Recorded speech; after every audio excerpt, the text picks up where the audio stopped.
जय हिंद दोस्तों, जेके study point में आप सभी का स्वागत है। आज हम त्रिभुज की थेल्स प्रमेय को सिद्ध करना सीखेंगे। थेल्स प्रमेय त्रिभुज की बहुत ही महत्वपूर्ण प्रमेय है। इस प्रमेय से संबंधित बहुत से सवाल भी आते हैं। चलो क्लास स्टार्ट करते हैं। प्रमेय का कथन है, यदि किसी त्रिभुज की एक भुजा के समांतर अन्य दो भुजाओं को प्रतिच्छेद करते हुए एक रेखा खींची जाए तो यह रेखा अन्य दो बिंदुओं को एक ही अनुपात में विभाजित करती है। कहने का अर्थ यह है कि यदि किसी त्रिभुज में एक भुजा के समांतर अन्य रेखा खींची जाए तो यह रेखा अन्य दो भुजाओं को समान अनुपात में विभाजित करती है। तो लिखते हैं, दिया क्या है? दिया है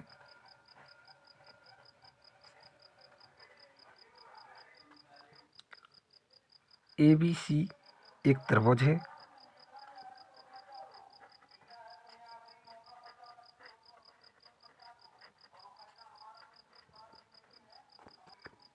तथा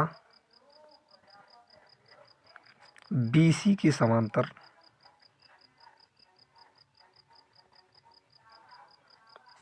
एक रेखाखंड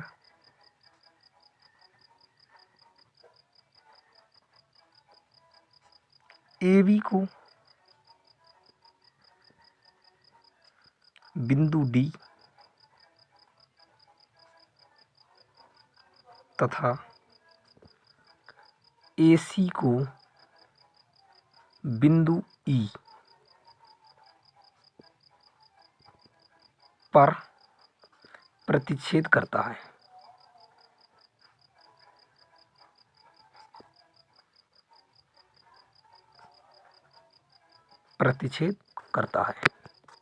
मतलब दिया है ABC एक त्रिभुज है तथा एक रेखाखंड ABC AB को बिंदु D पर तथा AC को बिंदु E पर प्रतिच्छेद करता है।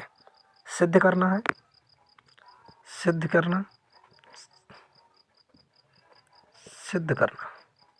क्या सिद्ध करना है?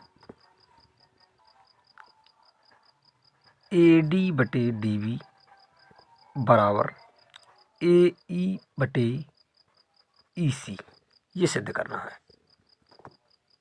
इसमें कुछ रचना करनी पड़ती है। रचना क्या करनी है? रचना पहले पॉइंट में क्या की? BE तथा CD को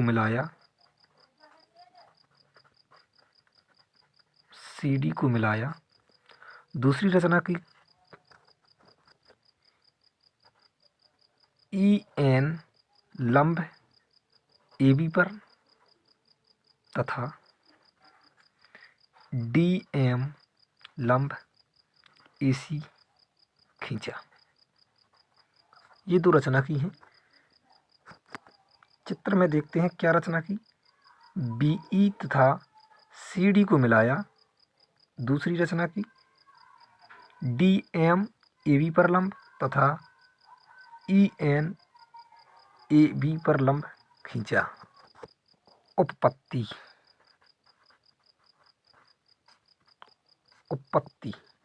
देखते हैं।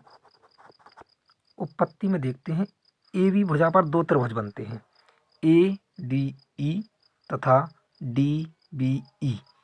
ये दो त्रिभुज बनते हैं। इन दोनों त्रिभुजों के क्षेत्रफल निकालते हैं। तो इन्हीं को नोट करते हैं। त्रिभुज ADE का क्षेत्रफल क्या होता है? 1/2 आधार गुणे लंब। आधार क्या है? आधार क्या है? AD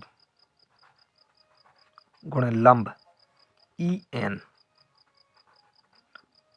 समीकरण 1 मान लिया। इसी प्रकार त्रिभुज BDE ई का क्षेत्रफल निकालते हैं। इसका क्षेत्रफल क्या है? 1/2 आधार, आधार क्या है? BD, लंब क्या है? EN। समीकरण 2 मान लेते हैं। अब समीकरण 1 और 2 का भाग करते हैं। समीकरण 1 भाग 2 से त्रिभुज ADE का क्षेत्रफल बटे त्रिभुज BDE का क्षेत्रफल क्या आ जाएगा? 1/2 AD गुणे EN बटे 1/2 BD गुणे EN। 1/2 से 1/2 कट गया, EN से EN कट गया, बचा क्या? AD बटे BD। क्या बचा था? त्रिभुज ADE का क्षेत्रफल बटे त्रिभुज DBE का क्षेत्रफल बराबर AD बटे DB। इसको समीकरण 3 मान लेते हैं। इसी प्रकार AC भुजा पर 2 त्रिभुज बनते हैं, एक ADE तथा एक ECD। ये 2 त्रिभुज हैं, इनके भी क्षेत्रफल निकालते हैं। तो त्रिभुज ADE का क्षेत्रफल, अब आधार AE लेते हैं। 1/2 आधार AE गुणा लंब, आधार जे लिया तो लंब जी हो जाएगा DM। ये समीकरण 4 मान लेते हैं। अब त्रिभुज ECD का क्षेत्रफल, ECD का क्षेत्रफल ये ज्ञात करते हैं। तो 1/2 आधार EC गुणे लंब DM, ये 5वां समीकरण मान लेते हैं। अब समीकरण 4 भागे 5 से देखते हैं। त्रिभुज ADE का क्षेत्रफल बटे त्रिभुज ECD का क्षेत्रफल बराबर 1/2 AE गुणे DM बटे 1/2 EC गुणे DM। 1/2 से 1/2 कट गया, DM से DM कट गया, क्या बचा? AE बटे EC। यहाँ लिख लेते हैं। त्रिभुज ADE का क्षेत्रफल बटे त्रिभुज ECD का क्षेत्रफल क्या बचा? AE बटे EC। ये समीकरण 6वां मान लेते हैं। अब चित्र से देखते हैं कि BC तथा DE समांतर रेखा हैं तथा त्रिभुज DBE तथा त्रिभुज ECD एक ही आधार पर बने त्रिभुज हैं। अतः हम लिख सकते हैं, हम जानते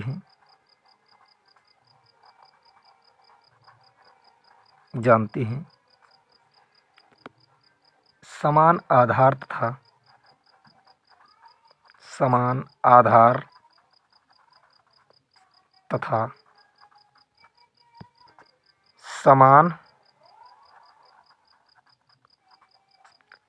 समांतर रेखाओं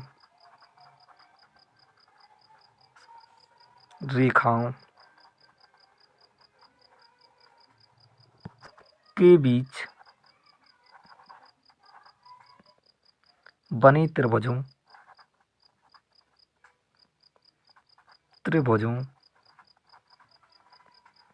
के क्षेत्रफल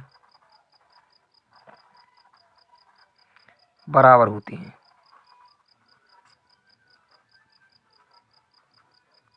अतः हम कह सकते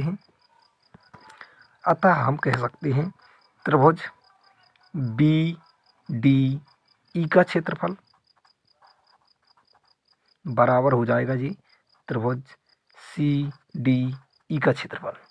ये दोनों क्षेत्रफल बराबर हो जाएंगे। त्रिभुज BDE का क्षेत्रफल तथा त्रिभुज CDE का क्षेत्रफल, ये दोनों क्षेत्रफल बराबर हो जाएंगे। अतः समीकरण 6 से देखते हैं।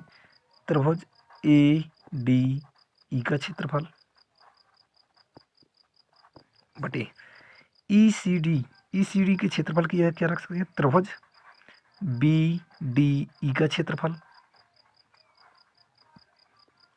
ये क्या हो जाएगा? AE बटे EC। ये समीकरण 7 मान लेते हैं। अब समीकरण 3 व 7 से देखो, तीसरा समीकरण क्या था? तीसरा समीकरण था त्रिभुज ADE का क्षेत्रफल बटे त्रिभुज DBE का क्षेत्रफल, और यहाँ समीकरण 7 में भी है त्रिभुज ADE का क्षेत्रफल त्रिभुज BDE का क्षेत्रफल। ये दोनों LHS पद बराबर हैं, अतः RHS पद भी बराबर हो जाएंगे। तो लिख सकते हैं AD बटे DB बराबर AE बटे EC। यही सिद्ध करना था। आशा करते हैं कि आज की क्लास आपको पसंद आई होगी। यदि आप इसी प्रकार और भी क्लास लेना चाहते हैं तो चैनल को सब्सक्राइब कीजिए तथा बेल आइकन को दबाइए। यदि क्लास पसंद आई हो तो लाइक कीजिए।